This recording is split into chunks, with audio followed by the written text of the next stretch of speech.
কোলাহল মুক্ত গ্রামীণ সড়ক, যেখানে সৌন্দর্য হাতছানি দেয়। রাস্তার দুপাশে সারি সারি গাছ। রাস্তাটা শুরু হলেও দেখতে অসাধারণ। ছোট ছোট ছেলেমেয়েরা রাস্তার দুপাশ দিয়ে হেঁটে স্কুলে যায়। তবে কিছু সমস্যা আছে। উদাসীনভাবে তারা রাস্তায় চলাচল করে, এদিক ওদিক দৌড়াদৌড়ি করে। যদি কোনো নতুন যানবাহনের আনাগোনা তাদের সামনে আসে, তাহলে একদৃষ্টিতে তাকিয়ে থাকে। মনে হয় যেন আজব কোনো প্রভু থেকে বা যিনি গ্রহ থেকে এই প্রাণীর যানবাহনগুলো তাদের এলাকায় আসছে।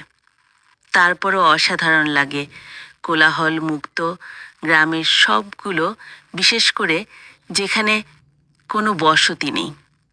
বিশাল মাঠের ভেতর দিয়ে একটি রাস্তা চলে গেছে।